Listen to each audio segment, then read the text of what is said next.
Tribunal, veuillez vous lever. L'audience va débuter. Vous pouvez vous asseoir.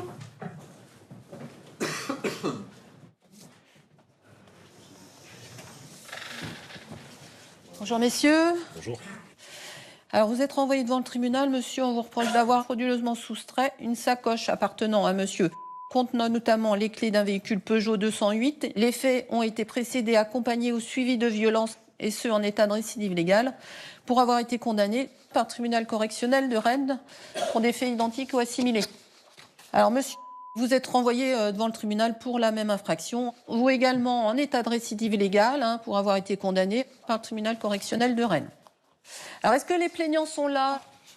Ils ne sont pas présents. Et pourquoi ils ne sont pas venus? Alors, parce qu'il y en a un qui travaille et l'autre est à Paris. D'accord. Il aurait été intéressant qu'on puisse les entendre dans cette procédure. Très bien. Les deux prévenus sont accusés d'avoir planifié un vol dans l'appartement de deux prostituées. Selon les victimes, l'un d'eux se serait fait passer pour un client et, une fois sur place, aurait demandé à son complice d'entrer en action. Alors, c'est des faits que vous contestez tous les deux, c'est toujours le cas? Oui? Oui. Alors, concernant ces faits, monsieur, il y a quand même pas mal d'éléments qui laissent à penser que vous êtes présent ce jour des faits. J'étais bien présent sur le lieu des faits. D'accord. Alors, vous vous en souvenez un petit peu des faits? Bah oui, comme dit lors de mes auditions. D'accord. J'ai contacté un numéro de téléphone via un site internet. Alors, c'était quel site, vous vous en souvenez? C'était Sex Model. Voilà, donc ça correspond au site utilisé par les deux jeunes, oui. Et en arrivant sur les lieux, il y avait deux femmes qui étaient présentes. Ce qu'elles disent, c'est que tout de suite, vous êtes sur votre téléphone, ce que les investigations de votre ligne permettent de confirmer. C'est-à-dire, en tout cas, à 1h10, 1h13, on voit que votre téléphone, le relais accroche le lieu. Bah, faut savoir que moi, je suis quelqu'un qui est souvent sur son téléphone. Ouais. Je suis quelqu'un, j'arrive pas à m'en passer, en fait. Je suis souvent agrippé sur mon téléphone.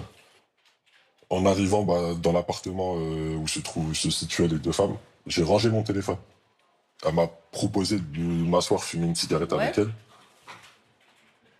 Et Alors elles disent toutes les deux que ça s'est pas passé comme ça. Pourtant, c'est exactement comme ça que ça s'est passé. Alors, alors donc vous buvez un coup, vous fumez une cigarette, c'est ça que vous dites? J'étais pas sous alcool ce jour-là. Elles étaient un tout petit peu alcoolisées de ce que j'ai pu voir. D'accord. Elle m'a fait comprendre qu'il fallait faire connaissance avant de passer à un acte, entre guillemets. Chose qu'on a fait. Je me suis assis sur le canapé pour fumer une cigarette avec cette femme. Et c'est tout. L'homme va lui arracher... Selon les déclarations en garde à vue du prévenu, le vol n'aurait jamais eu lieu. Il affirme qu'un homme serait entré dans l'appartement pour récupérer sa sacoche. Bon, alors, comment vous voyez l'individu qui arrive, il rentre comment déjà? L'individu, il rentre, j'avais l'impression que, comment dire, il avait oublié quelque chose. Oui, mais il rentre, on lui ouvre la porte ou il y a des dégradations? C'est une femme qui a ouvert la porte. D'accord. Il n'a pas défoncé la porte? Franchement, pas de ce que j'ai vu. Bon, alors la sacoche, il la prend comment? On lui donne gentiment? Qu'est-ce qui se passe? Ça s'est passé, comme je vous l'ai dit, en 30 secondes. Vous vous souvenez d'un homme qui rentre, qui prend un sac, qui avait l'air d'avoir oublié quelque chose? Exactement, dans le sens où il a oublié quelque chose, il a souhaité rentrer dans l'appartement, récupérer sa sacoche et ressortir. Pour moi, c'est ce que j'avais compris en tout cas. Il voulait prendre sa sacoche? C'est ce que j'avais compris. D'accord. Et alors, il la prend comment? Il l'a récupérée au sol, là où elle était située. Alors, il ne porte pas des coups à la victime, parce que ça, c'est objectif. On l'a dans le dossier, elle a un hématome à chaque œil. Franchement, ça, vous voyez pas ça? J'ai rien vu de tout ça, je pourrais pas vous dire. Expliquez comment elle est, cette victime-là. Pour vous, elle n'a pas été frappée? Moi, j'ai vu aucun coup qui a été porté sur la victime. D'accord. Alors, l'individu qui rentre, c'est qui? C'est monsieur? En aucun cas, j'ai vu monsieur dans cet appartement-là. Alors, comment vous expliquez que les deux femmes elles disent que c'est lui? Je pourrais pas vous dire. Comme ces deux femmes disent que c'est moi. C'est un grand quiproquo. Alors, vous partez pourquoi? Vous faites pas ce que vous aviez à faire quand vous venez, vous partez avant. C'est-à-dire? Elle vous fait partir. Elle m'a demandé de partir. Même moi, elle m'a fait comprendre que, comme c'est écrit dans mon audition, elle m'a dit c'est mort, il faut que tu partes. Donc elle vous dit c'est mort pourquoi du coup? Parce qu'il s'est passé quelque chose? Il s'est passé quelque chose. Alors quoi? Puisque vous êtes là, vous avez bien dû voir ce qui s'est passé. Mais- Qu'a pu les contrarier toutes les deux? Moi, par des paroles, ça parlait albanais, géorgien, c'est parlé en pays de l'Est. Moi-même, je comprenais pas. Alors qui c'est qui parle en pays de l'Est, comme vous dites? C'est les deux gars qui sont rentrés dans l'appartement. Ah, ils parlent, d'accord. D'après l'enquête de police, le véhicule de l'homme a été volé cette nuit-là et retrouvé brûlé dans un terrain vague.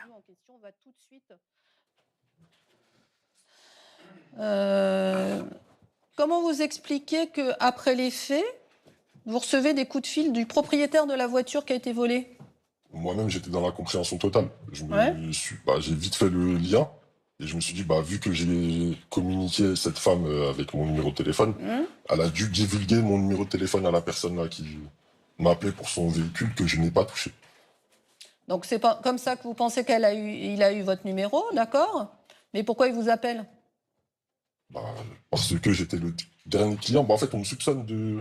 Je sais Vous pas. soupçonnez de participer au vol de sa voiture? C'est ça. Bon, qu'est-ce qu'il vous dit, ce monsieur? Il me demande sa voiture. Et je sais. Ouais. Moi, j'étais même pas au courant qu'il y avait une voiture qui a été dérobée ce soir-là. D'accord. Qu'est-ce que vous lui répondez, vous? Moi, j'ai répondu que j'ai rien à voir avec tout ça et j'ai raccroché. C'est moi avoir reçu des appels de plusieurs personnes en plus. Et j'ai reçu au moins 15 appels de 15 numéros différents. Alors, il est fait état d'une demande de rançon pour la voiture. Si tu veux ta voiture, tu payes 20 000 €, sinon elle part à l'étranger. Avec mon numéro de téléphone. La personne qui l'a contacté, apparemment, c'est votre ligne. Impossible. Bon. Impossible. Mais cet appel, il est identifié qu'il y a un appel avec votre ligne, monsieur. J'ai reçu des appels. Mais en aucun cas, j'ai appelé quelqu'un. Moi, on m'a appelé pour me réclamer des choses que je n'ai pas touchées, que je n'ai pas eu entre les mains. D'accord? C'est moi, j'ai reçu des appels, je n'ai appelé personne pour demander quoi que ce soit. Je ne connais pas ces personnes-là. Alors, quand on vous a entendu la troisième fois, vous avez dit que c'est pas vous qui êtes l'auteur de la demande de rançon. Vous vous souvenez simplement quand même de la conversation relative à une voiture? Franchement, on m'a dit plusieurs choses. On m'a dit que j'allais mourir si je me représentais pas à cette adresse. Qu'est-ce qu'on vous a dit exactement? Que j'allais mourir si je me représentais pas à l'adresse à laquelle j'ai rencontré cette femme, avec le véhicule et avec le sac. Donc c'est vous qu'on menace de ramener la voiture, c'est ça que vous voulez dire? Exactement. Bon, alors qui c'est votre interlocuteur? Je pourrais pas vous dire. Le numéro, il n'est pas enregistré. Et puis ça, je relis votre déclaration, vous en avez jamais parlé, que vous avez menacé, que vous avez été appelé à plusieurs reprises. Pourtant, je l'ai bien dit à l'officier de police judiciaire.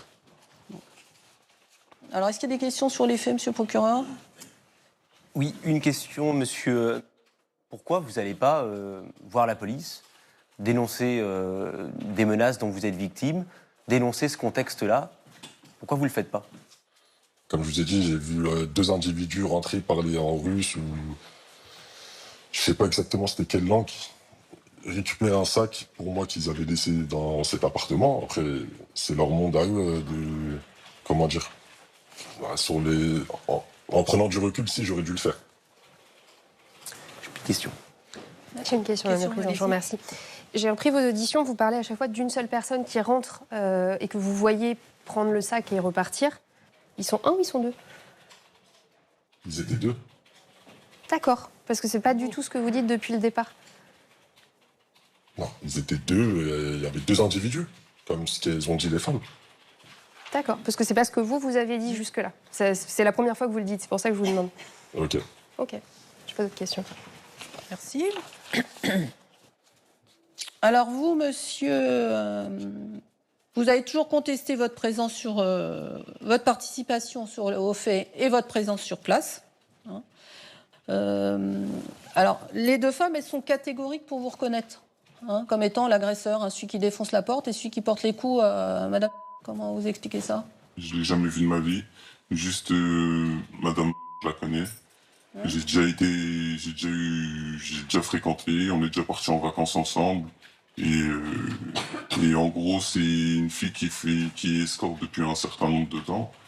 Et c'est un jour, elle est venue me voir, elle m'a dit qu'elle voulait partir en vacances et que je voulais qu'on aille ensemble. Et en gros, elle avait une bonne somme d'argent en espèces, du coup, j'avais pas besoin de prendre de liquide avec moi, je devais la rembourser plus tard. Ce qui n'a pas été fait, et du coup, je pense que c'est pour ça qu'elle veut me faire des histoires en sachant que je suis en prison. C'est une vengeance, c'est ça que vous voulez Moi, dire? si je ne connais pas les deux monsieur, je les ai jamais vus. Et Alors madame, pourquoi elle vous en voudrait, elle? je la connais pas, je sais pas, c'est deux copines. Alors elle vous reconnaît aussi, hein. Ok. Je ne connais Formellement. pas. Hein? Je ne connais pas. Alors, vous avez été condamné à 3 reprises, vous. 18 mentions sur votre casier. Alors, vous dites qu'en détention, vous avez fait une demande pour travailler. Hein, vous étiez en liste d'attente quand vous avez vu l'enquêteur, c'est toujours le cas? Toujours le cas, oui. Vous avez fait plusieurs emplois par le passé, ce que vous avez expliqué, agent d'entretien, peintre, maçon, plaquiste. Hein, et vous voulez faire une formation de cordiste. C'est ça. Voilà, vous êtes passionné d'escalade. C'est ça. Voilà, et vous voulez mettre ça à profit pour faire votre activité professionnelle. Au niveau de votre situation personnelle, vous avez des enfants? Non. Célibataire? Célibataire, oui. Votre adresse, c'était chez vos parents? Non, c'est chez ma tante. Chez votre tante? Exactement. Pourquoi chez votre tante? J'ai pas trop de liens familiaux, c'est ma seule famille en gros. D'accord. Vos parents... Mon père Ils sont toujours vivants, vos parents? est décédé, mon père, et ma mère, elle a refait sa vie. D'accord. Vous avez plus de lien avec elle? Si. Bon. Est-ce que vous avez d'autres éléments à apporter au tribunal sur votre personnalité? Sur ma personnalité, non. Bon. Il y a des questions sur la personnalité? Pas de questions. Monsieur le procureur? Pas de question, Madame la Présidente. Merci. Alors, monsieur, il y a 3 mentions sur votre casier judiciaire. C'était la première fois que vous étiez incarcéré, là? La toute première fois, oui. La toute première fois. D'accord. Vous avez 23 ans, hein, célibataire sans enfant, vous aussi. Ça se passe plutôt bien avec votre famille, hein, pas de problème de relation avec eux. Donc, vous avez été jusqu'au bac, hein, mais vous l'avez eu, votre bac, hein, en 2017. En 2017. Électrotechnique, hein. C'est ça. Donc, dans un premier temps, vous avez travaillé pendant 1 an comme peintre en bâtiment. Vous avez démissionné, pourquoi? Pour pouvoir accéder à une formation dans la ferroviaire. En septembre, vous pourrez la faire, cette formation? Bon, en fait, j'aimerais la faire. C'est ça, j'aimerais la faire. Mais là, Oui. je devais travailler, histoire d'économiser de l'argent. Chose que j'avais l'ambition de faire en D'accord. étant dehors. Donc là, vous n'aurez pas les moyens quand même de la payer au jour d'aujourd'hui? Si, j'ai quand même un peu d'argent de côté D'accord. pour pouvoir la faire. Voilà. Donc, en résumé, il y a un soutien familial, hein, c'est ce que dit l'enquêteur, hein, puis sur quand même une certaine insertion professionnelle. En tout cas, une volonté de le faire. Vous avez d'autres éléments sur votre personnalité à nous donner? Non, bon. Non? Des questions? Questions? Pas de question, Madame la Présidente. Pas de questions? Alors, asseyez-vous tous les deux. On va écouter l'avocat des parties civiles. Je vous remercie, Madame le Président. Dans cette affaire, seul le propriétaire de la sacoche a porté plainte. De leur côté, les 2 prostituées ont préféré s'abstenir. Parfaitement concordantes. Concrètement, on a monsieur qui est victime de vol, parce que sa sacoche a été volée. À l'intérieur, il y avait notamment son téléphone Apple, des badges aussi de la société, ce qui a posé quand même légèrement de difficulté, parce qu'il a fallu expliquer pourquoi il n'était plus en possession de ces éléments-là. Donc, ce qui a quand même causé un certain nombre de préjudices. Ensuite, le véhicule avait été acheté 13 234,76 €. Donc, j'ai fait une simulation Cotargus, hein, tout simplement pour savoir la valeur actuelle du véhicule. Et donc, le véhicule ayant été racheté à hauteur de 400 € par le garage, puisque c'est une épave, je vous demande de condamner les 2 in solidum à verser le delta, c'est-à-dire 10 650 € au titre du préjudice matériel. Je vous fournis les 2 factures, donc celle de la sacoche en elle-même et celle du téléphone, et ça fait un montant total de 1 830 €. De la même manière, je vous demande la condamnation in solidum. Je vous demande également un préjudice moral à hauteur de 500 €, également in solidum, et je vous demande également 500 € au titre de l'article 37 de la loi de 91. Je vous remercie. Merci. Monsieur le procureur. Merci, Madame la Présidente. Mesdames du tribunal, les 2 prévenus, s'ils étaient présents, n'avaient rien à faire dans cet appartement, à minima sur le plan pénal. C'est un contexte de recours à la prostitution et c'est une infraction pénale. Alors sur les éléments qui existent dans ce dossier, ils sont, je crois, là aussi nombreux. On a certes 2 prévenus qui nient toute participation aux faits, l'un qui nie toute présence même sur le lieu des faits, l'autre qui nie en tout cas tout rôle actif sur cette scène et qui de toute façon vient à nier même toute existence d'une infraction dans la scène qu'il a vue. Mais nous avons des éléments qui permettent de les impliquer dans la commission de l'infraction qu'il aurait reprochée. On a dès le début de toute façon des victimes qui nous disent on va être en mesure a priori de les reconnaître, on peut vous donner tels éléments, des investigations de téléphonie, et ces éléments vous permettront de reconnaître les 2 prévenus coupables des faits qui leur sont reprochés. Je vous demanderai de condamner monsieur à la peine de 6 mois d'emprisonnement. Je vous demanderai d'ordonner son maintien en détention s'agissant de la peine principale ferme et puis son incarcération immédiate s'agissant de la révocation du sursis simple, donc je le disais à hauteur de 2 mois. S'agissant de monsieur, je vous demanderai de le condamner à la peine de 12 mois d'emprisonnement et d'ordonner son maintien en détention. Merci, monsieur le procureur. Maître Mosiman. Ce dossier est quand même particulièrement curieux dans son organisation, dans les protagonistes qui en prennent part. Le seul élément que nous avons, c'est madame qui vous dit « Ah, c'est lui qui était là ». On n'a rien d'autre. Et moi, je vous demanderais de faire application de la jurisprudence habituelle de la chambre criminelle qui vient nous dire qu'on ne peut pas se baser uniquement sur des déclarations de témoins ou de victimes pour condamner quelqu'un. Il faut d'autres éléments objectifs de nature à mettre en cause les auteurs pour entrer en voie de condamnation. Monsieur va être entendu pour porter plainte par rapport au vol de sa sacoche et pour porter plainte par rapport au vol du véhicule. On ne lui pose aucune question. On ne lui demande pas, alors, qu'est-ce qui s'est passé? Où étiez-vous? Qu'est-ce que vous avez fait ce soir-là? Avez-vous été témoin des violences dont nous parle madame? Est-ce que les policiers se sont déplacés? Puisque il y aurait eu des dégradations sur la porte de l'appartement. On n'a rien. Aucune investigation dans un temps entourant les faits qui ont été menés. En tout cas, dans ce dossier, Madame le Président, Mesdames du tribunal, le doute doit toujours profiter aux prévenus. Et lorsqu'il y a un doute, et à tout le moins, il y a un doute ici, je vous demanderai de relaxer monsieur des fins de la poursuite comme n'ayant pas été présent et il n'y a aucun élément qui permette d'asseoir une quelconque culpabilité dans ce dossier. Voilà les observations que j'avais à faire. Merci, Maître Mosiman. Maître Ténier. Oui, Madame le Président, Mesdames du tribunal,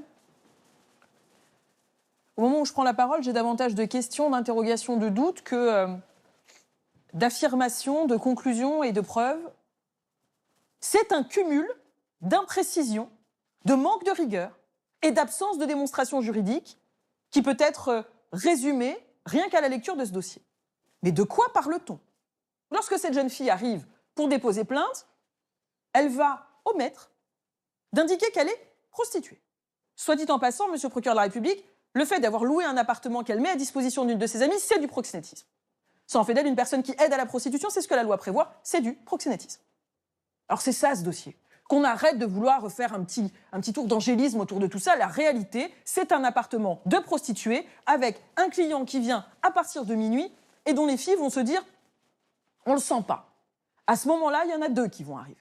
Un précisément qui va prendre une sacoche, qui va violenter et qui va s'en aller. Celui dont on viendrait vous dire qu'il est le complice de tout cela va rester sur le lieu des faits. Il va falloir qu'on m'explique la logique de ça. Déjà, première logique, lorsqu'on a l'intention de commettre une infraction, expliquez-moi pourquoi on utilise son téléphone personnel au nom de sa maman pour venir procéder à un vol aggravé. Expliquez-moi ensuite pourquoi, une fois l'infraction réalisée, on reste discuter avec ses victimes. Une chose est certaine, sauf erreur, votre tribunal est le tribunal qui vérifie la régularité et la valeur probante des preuves qui lui sont présentées. Ce qu'on aurait pu faire, c'est prendre possiblement les données géolocalisées de l'IMEI du véhicule et les calquer sur les données géolocalisées du téléphone et voir si possiblement celui qui, a priori, se donne temps pour voler un véhicule pouvait à un moment donné s'être assis dans ce véhicule et possiblement avoir bougé avec lui. Mais bien évidemment, on fera l'économie de cela, parce que ce n'est pas un élément de preuve que les enquêteurs ont cru bon d'exploiter, tout simplement parce qu'il n'y a rien. Vous n'avez absolument rien. Il y aura une chose qui s'imposera à votre tribunal, c'est tout simplement la relaxe pour ce dernier, les éléments aujourd'hui reprochés à ce dernier faisant littéralement défaut. Merci, Maître Ténier. Levez-vous tous les deux, s'il vous plaît. Est-ce que vous voulez ajouter quelque chose? Je voulais juste rajouter que ça reste c'est deux personnes humaines, mais c'est deux prostituées qui ont du vice et qui savent en jouer. Et voilà, c'est tout ce que j'ai à dire. Je n'ai rien à rajouter. Alors, décision après la suspension d'audience. L'audience est suspendue.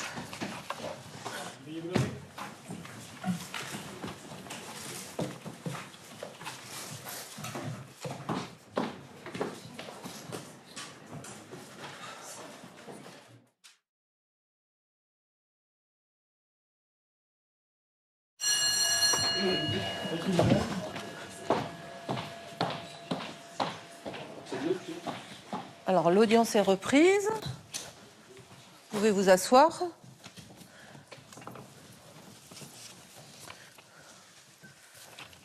Alors, par décision contradictoire, le tribunal vous relaxe tous les deux au bénéfice du doute. Le tribunal reçoit les constitutions de partie civile et les déboute du fait de la relaxe. Voilà.